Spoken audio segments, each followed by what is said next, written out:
Nous passons à la question numéro 11, question qui a trait à des transformations de postes et à des avancements de grade. Et il s'avère que je suis indiqué comme rapporteur. Donc je rapporte. Donc en effet, chaque année, notre collectivité, comme toute collectivité, établit un tableau sur lequel sont inscrits les agents qui remplissent les conditions pour bénéficier d'un avancement de grade et ou d'une promotion interne. Il s'agit d'agents, bien évidemment, dont les qualités professionnelles sont reconnues et dont les missions sont susceptibles d'évoluer. Donc ce tableau est soumis à l'avis de la commission administrative paritaire, qui est placée au centre de gestion et qui a compétence sur les questions relatives à la situation professionnelle des fonctionnaires territoriaux. Ce travail est effectué en collaboration avec les chefs de service, cela va de soi, la direction des ressources humaines, la direction générale, mais aussi le maire et l'adjointe en charge du personnel qui sont là pour valider finalement les suggestions des professionnels compétents. Donc cette année, nous vous proposons donc un tableau qui récapitule quels sont les postes qui nécessitent d'être transformés au titre de la campagne d'avancement de grade. Donc vous avez un tableau avec les différents services qui sont concernés. Donc vous verrez qu'on essaie de travailler aussi sur une sorte d'équité, de répartition interservices de façon à être le plus équitable possible. Donc les services concernés, on va commencer par les services techniques. Donc on a un poste d'agent de voirie de catégorie C avec une évolution vers le grade d'adjoint technique principal de deuxième classe. Et là, il s'agit d'une évolution suite à la réussite d'un examen professionnel.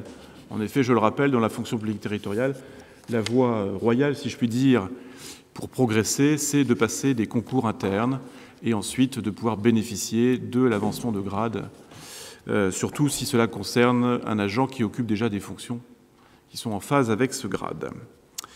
Pour le service jeunesse et cohésion sociale scolarité, donc là on parle d'agent des écoles de restauration, donc un agent pour évoluer du grade d'adjoint technique principal deuxième classe vers adjoint technique principal de première classe. Il s'agit de 2 agents en l'occurrence. Au sein du service des musées du patrimoine, là, il s'agit de l'agent technique régisseur, il est tout seul, qui actuellement a un grade d'adjoint technique principal deuxième classe et qui pourrait évoluer vers l'adjoint technique principal de première classe.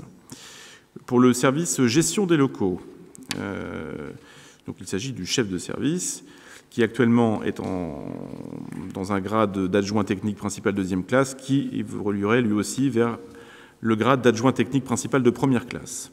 Au sein de notre police municipale, donc c'est notre chef de service qui est actuellement en catégorie B, avec un grade actuel de chef de service de police municipale, qui pourrait évoluer vers le grade de chef de service de police municipale principale de deuxième classe. Au sein des services techniques, on y revient, c'est cette fois-ci un technicien aménagement qui est actuellement agent de maîtrise et qui pourrait passer agent de maîtrise principal. Et enfin, pour terminer la lecture de ce tableau, nous parlons à présent du service jeunesse et cohésion sociale, avec le poste de référent de famille, qui occupe actuellement le grade, qui bénéficie d'un grade d'adjoint d'animation et qui pourrait passer adjoint d'animation principal de deuxième classe. Donc il est proposé au conseil municipal de transformer les postes présentés ci-dessus, donc selon l'évolution que j'ai pu annoncer et que vous avez pu lire, et de modifier le tableau d'effectifs en fonction donc de cette proposition. Donc bien évidemment, je vous cède la parole pour toute question complémentaire ou toute précision que vous jugeriez utile. Y a-t-il des prises de parole? Monsieur Morazin. Oui, monsieur le maire, sur ce sujet, je ne peux que vous féliciter de faire des avancements de grade internes. On aurait du mal à faire des avancements de grade externes. Oui, mais ça existe. Quand il y a des mutations, on peut avoir un grade où la personne passe un grade à l'extérieur parce qu'elle ne l'a pas sur son lieu de travail.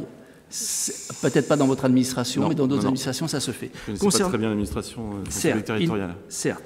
Il n'empêche que sur le fond, les avancements de grade, je ne peux être que favorable, quel que soit le coût financier pour les deniers publics, puisqu'il y aura automatiquement des avancements qui nécessiteront des finances supplémentaires, ça va de soi. Mais c'est la reconnaissance du travail des fonctionnaires de la ville d'Avranches, et je ne peux être que totalement en accord avec cette décision.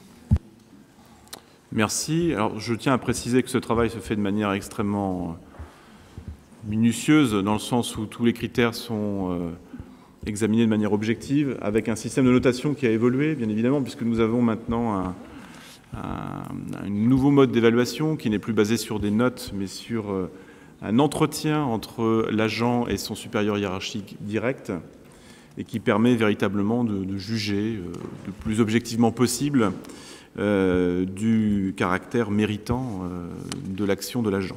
Voilà. Donc, bien évidemment, nous ne pouvons pas satisfaire tous les agents, ce serait trop beau. En effet, nous faisons attention aux dépenses publiques, comme vous le signalez régulièrement. Et lorsqu'un agent, malheureusement, se trouve déçu de ne pas pouvoir bénéficier d'un avancement, nous proposons que l'année suivante, son dossier soit à nouveau examiné. Voilà. En tout cas, je remercie l'ensemble des services de la commune de vraiment jouer ce jeu important de la promotion interne, de l'avancement de grade. Et surtout, je remercie Marion Taillé, qui est présente ici ce soir, et qui fait un énorme travail dans cette mise en route, ou cette remise en route de l'avancement objectif des grades au sein de notre collectivité. Et je remercie aussi Émilie Capel qui apporte son aide dans cette évaluation de l'avancement des agents. Y a-t-il d'autres prises de parole? Je ne vois pas de main se lever. Ça signifie que je peux mettre aux voix cette question numéro 11. Y a-t-il donc pour cette question numéro 11 des conseillers municipaux qui souhaitent voter contre? Je n'en vois pas. D'autres qui voudraient s'abstenir? Je n'en vois pas non plus. Ce qui me permet de dire que cette question numéro 11 est adoptée à l'unanimité. Je vous remercie.